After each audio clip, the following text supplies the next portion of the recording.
Երկրի վրա քայլող քաջարյուծները և երկնքում սավառնող հերոսարծիվները։ Հեղինակ՝ Մատտինա Մարինե Մանուկյան։ Նվեր Սարոյի Սիմոնյան։ Ապրիլյան պատերազմի անմահ հերոս։ Ծնվել է 1990 թվականի օգոստոսի 15-ին Արցախում, Հադրութի շրջանի Թաղասեր գյուղում։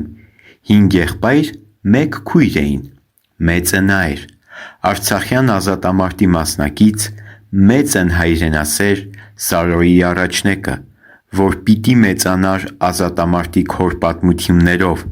սնվելով և ինքն էլ նույն ազատատենչ ոգով լցված հերոսանար։ Սակայն դա հետո։ Նրա ծնունդը ծանր դեպք էր,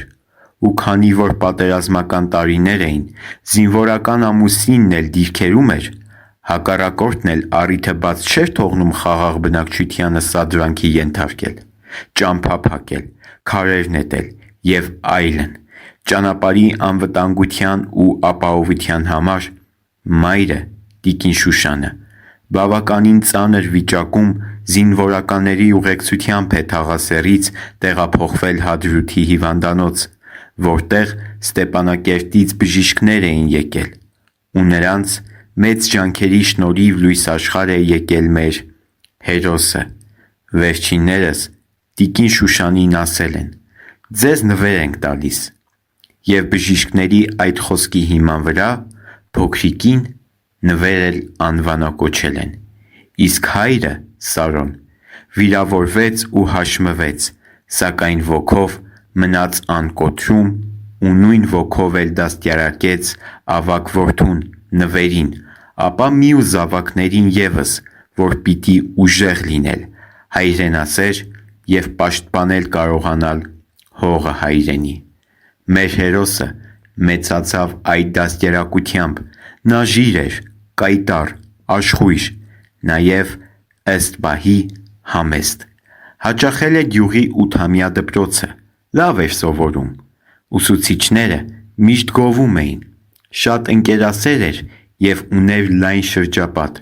սիրված ու հարգված էր բոլորի կողմից,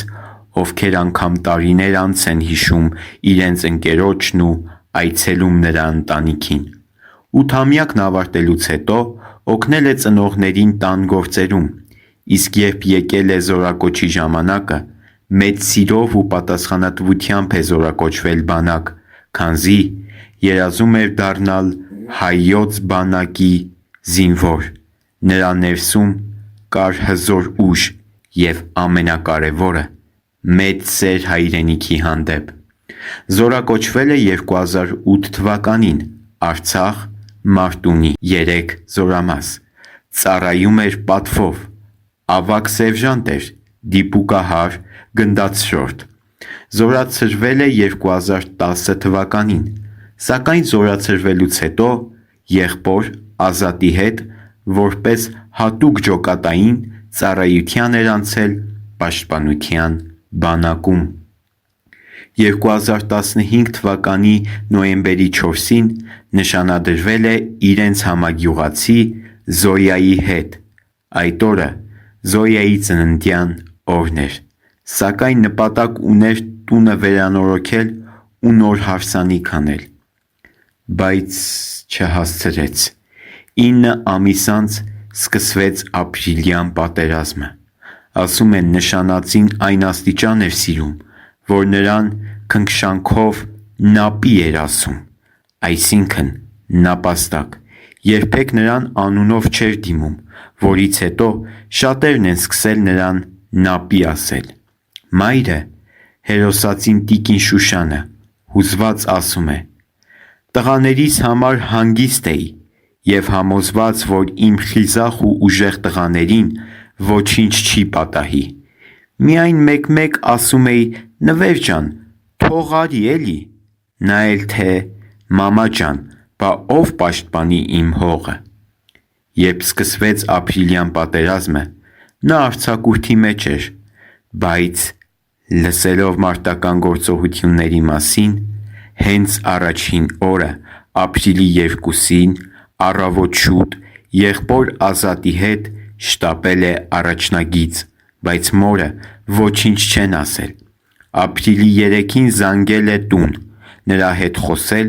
ու վստահեցրել, որ իրենք առաջնագծում չեն և ամեն ինչ լավ է։ Ավագ սերժանտ էր, հետախույզ, դիպուկահար ու գնդացրորդ։ Իրենց 12 հոգանոց խմբով Լյալյա Իլյագիի բարձունքին էին։ Մի քանի տանկ են խոցել, որից երկուսը հենց ինքն է խոցել և հատուկ ջոկատայինի հզորությամբ հետ են շպրտել հակառակորդին։ 3 օրվա չդադարող մարտերից հետո մեր քաջերը կանգուն ու անձեռնամխելի պահեցին այդ կարևոր բարձունքը, այսինքն մի ողջ բնագիծ։ Նրանց հետ էին նաև ավագ սերժանտ Ղարիբ Սահակյանը և շարքային Ազնաուր Բալայանը։ Միասին 3 օր արիաբար մարտնչել և կասեցրել են հարձակումներ,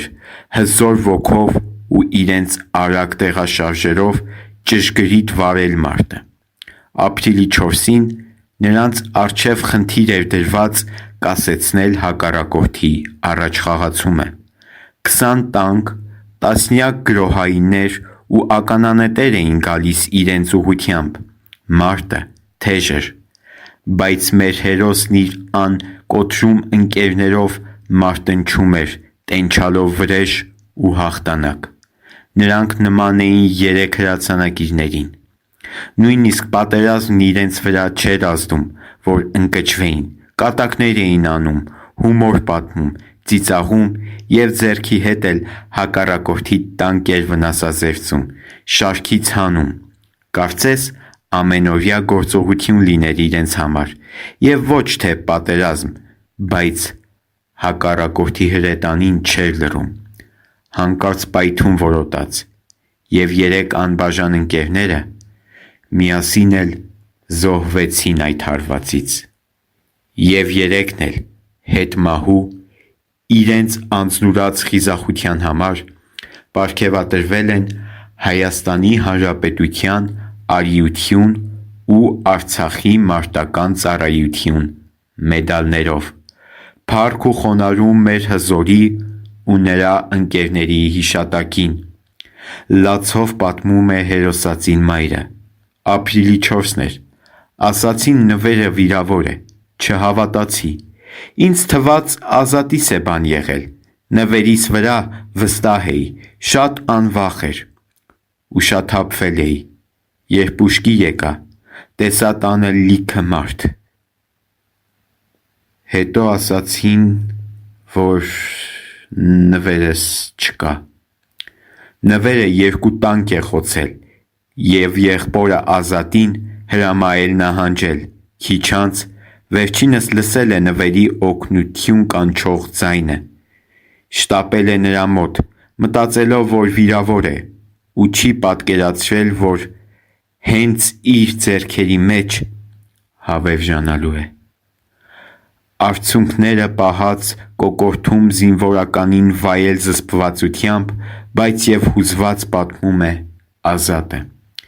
Երկուսս էլ նույն տեղն էինք ծառայում, առավոտ շուտ վեր կացանք, որ հակառակորդին հետ մղենք։ Ու հետ ենք մղել։ Մենք անտեսելով մեզանից քիչ հեռու պտտվող ԱԹՍ-ն չենք նահանջել։ Ես 3 թե 4 մետր հեռացա նվերից, որ մարդ վարեմ։ Այդ պահին ականանետը խփեց. «Դե պատերազմ է, ամեն ինչ էլ հնարավոր է»։ Գիշերները կրակը դադարում էր։ Գիտեինք, որ վաղ առավոտյան նորից պիտի սկսվի։ Պատրաստվում էինք առավոտյան մարտին։ Ապրիլի 4-ին վերսկսված կրակի ժամանակ լսեցի պայթյուն, վազեցի, նվերն ընկած էր թշնամու ուղղությամբ։ Ձայն տվեցի՝ նվեր, նվեր։ Ու ասացի՝ դիմացի ախպերս, քեզ այստեղից հանելու եմ։ Նվերը մի կերպ ասաց՝ չեմ կարող, Ազատ, լավ չեմ։ Գրկեցի եղբորս, բայց էլ ոչ մի բառ չասաց։ Սրտի զարկերն արդեն դանդաղում էին։ Արհեստական շնչառություն է տվել նա եղբորը, ապա վիրակապ է դրել ու մի քանի անգամ փոխել, սակայն ոչինչ չի օգնել մեր հերոսին։ Նա աչքերը փակել է, հանգիստ ու խաղաղ հավերժացել է 24-ամյա եղբոր ջերմ ու տաքուկ ձեռքերի մեջ, չսպիացող վերք բացելով նրա տակավին երիտասարդ հոգում։ Ու հիմա ծանր է Ազատի համար, հիմնականում լուռ է տանում իր վիշտը, բայց պիտի ապրի, որ ապրեցնի եղբորը հարազատ և բոլոր անմահացած ընկերներին։ Իսկ մայրը զարմանում է, թե ինչպես կարող էր Աստծո տված նվերը զոհվել։ Նվերս շատ հյուրասեր էր, հիշում է հերոսածին տիկին Շուշանն արցունքների միջից ու կարծես ինքն իրեն կամ մեզ բոլորիս հարցնում. «Բա կարելի է նվերը նորից վերցնել, կարելի է իմ կյանքից պոկել իմ նվերին»։ Նա ուրիշ էր, խիզախ, անվախ, իմ թռչող հուշիս սլացքը կանգնեց։ Նվերս թաքնվողներից չէր, եթե այդպիսին լիներ, հիմա ողջ կլիներ։ Ցավ, հպարտություն, արցունք, զարմանք միահյուսվել են։ Քո սխրանքի և անձնուրաց քայլի առաջ պատվի եմ առնում աննկուն քաջս, պատիվ ունեմ։